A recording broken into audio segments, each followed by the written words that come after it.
ইরানের পারমাণবিক ও সামরিক স্থাপনায় আঘাত এনে আঞ্চলিক উত্তেজনাকে নতুন উচ্চতায় পৌঁছে দিয়েছে ইসরায়েল। ফলে আল জাজিরার বিশ্লেষণ বলছে, তেহরান এখন তার পারমাণবিক নীতিতে আমূল পরিবর্তন আনতে পারে, কারণ এই সমন্বিত হামলায় ইরানের সামরিক প্রধান মোহাম্মদ বাঘেরি এবং ইসলামিক রেভলিউশনারি গার্ড কর্পস IRGCর প্রধান হোসেন সালামি সহ কয়েকজন শীর্ষ সামরিক ও নিরাপত্তা কর্মকর্তার মৃত্যু হয়।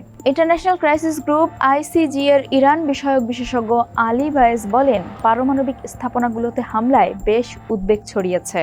ফলে ইরান আরও শক্তভাবে পারমাণবিক প্রতিরোধ ব্যবস্থা অর্জনের লক্ষ্যে পুনর্গঠিত হতে শুরু করতে পারে, কারণ এছাড়া দেশটির নিজেদের রক্ষার আর কোনো বিকল্প তেমন শক্তিশালী নয়।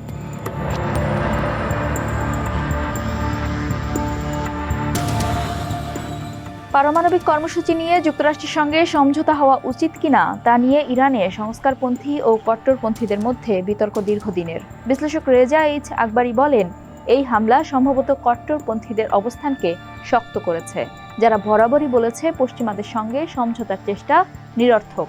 তারা বলেছে, দুর্বলতা বা তোষামত থেকে সমঝোতা করা যায় না। 2018 সালে প্রেসিডেন্ট ডোনাল্ড ট্রাম্প একতরফাভাবে ইরানের সঙ্গে যুক্তরাষ্ট্র ও পশ্চিমা দেশগুলোর যৌথ চুক্তি joint comprehensive plan of action JCPOA থেকে বেরিয়ে যান। এর ফলে ইরান ও যুক্তরাষ্ট্রের মধ্যে আস্থার ঘাটতি বেড়েছে। চুক্তিটি ট্রাম্পের পূর্বসূরি বারাক ওবামার সময়ে স্বাক্ষরিত এবং 2015 সালে জাতিসংঘ নিরাপত্তা পরিষদ এটি অনুমোদন করেছিল। এর লক্ষ্য ছিল ইরানের পারমাণবিক কর্মসূচিকে পর্যবেক্ষণ করা, যাতে তারা অস্ত্র তৈরির স্তরে পৌঁছাতে না পারে। এর বিনিময়ে ইরানের উপর আরোপিত কিছু নিষেধাজ্ঞা তুলে নেওয়া হয়। যদিও এই চুক্তিকে কূটনৈতিক সাফল্য হিসেবে প্রশংসা করা হয়েছিল, ইসরায়েল শুরু থেকেই JCPOA এর বিরোধিতা করেছিল। সম্প্রতি এক দশক পর আবারও যুক্তরাষ্ট্র ও ইরান একটি নতুন চুক্তির দিকে অগ্রসর হচ্ছিল, কিন্তু তার মাঝেই যুক্তরাষ্ট্রের অনুমোদন পেয়ে এবং মাস খানেকের পূর্ব পরিকল্পিত ইসরায়েলের হামলায় সব আলোচনা পণ্ড করে দিয়েছে বলে মনে করেন আকবরী। তিনি বলেন, আয়াতুল্লাহ আলী খামেনির জায়গায় অন্য যে কেউ থাকলেও এখন কট্টরপন্থীদের পক্ষেই অবস্থান নিতেন।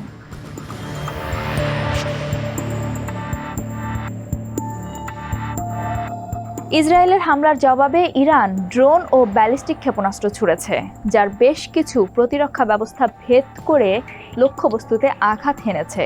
তার আগে ইরান তার প্রতিরোধ ব্যবস্থা গড়ে তুলেছিল তথাকথিত প্রতিরোধ অক্ষের উপর ভিত্তি করে। এতে লেবাননের হিজবুল্লাহ, সিরিয়ার বাশার আল আসাদের সরকার সহ বিভিন্ন আঞ্চলিক শক্তিশালী সশস্ত্র গোষ্ঠী অন্তর্ভুক্ত ছিল। কিন্তু সাম্প্রতিক সময়কার ইসরায়েল হিজবুল্লাহ যুদ্ধ উল্লেখযোগ্যভাবে হিজবুল্লাহর সক্ষমতা ক্ষতিগ্রস্ত করেছে।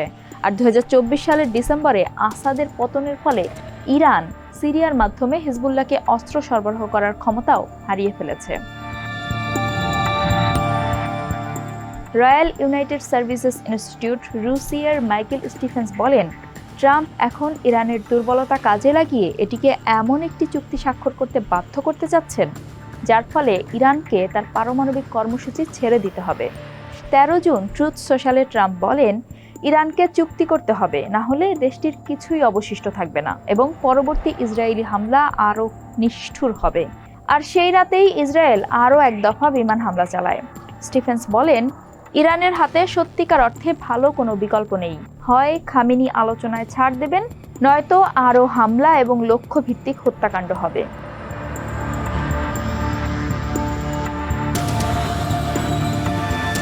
যুক্তরাষ্ট্র ও ইসরায়েলের তুলনায় সামরিক দিক থেকে দুর্বল হলেও ইরান তার পারমাণবিক কর্মসূচি ছেড়ে দিতে চায় না।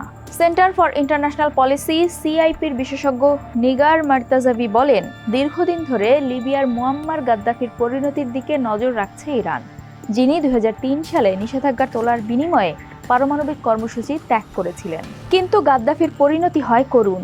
চুক্তির 8 বছর পর লিবিয়ায় যুক্তরাষ্ট্র সমর্থিত একটি গণতান্ত্রিক আন্দোলন গৃহযুদ্ধে পরিণত হয়, ফলে গাদ্দাফি ক্ষমতাচ্যুত ও নিহত হন। মার্তাজাভি বলেন, ইরান লিবিয়ার অভিজ্ঞতা থেকে শিক্ষা নিয়েছে, তারা সেই পথ ধরতে চায় না। ইসরায়েলি হামলার প্রতিক্রিয়ায় ইরান JCPOA থেকে বেরিয়ে যেতে পারে এবং পারমাণবিক কর্মসূচি দ্রুত সম্প্রসারণ করতে পারে, কিন্তু মার্তাজাভির মতে ইরান কতটা দ্রুত ও কতদূর পর্যন্ত এগোবে তা এখনও অনিশ্চিত।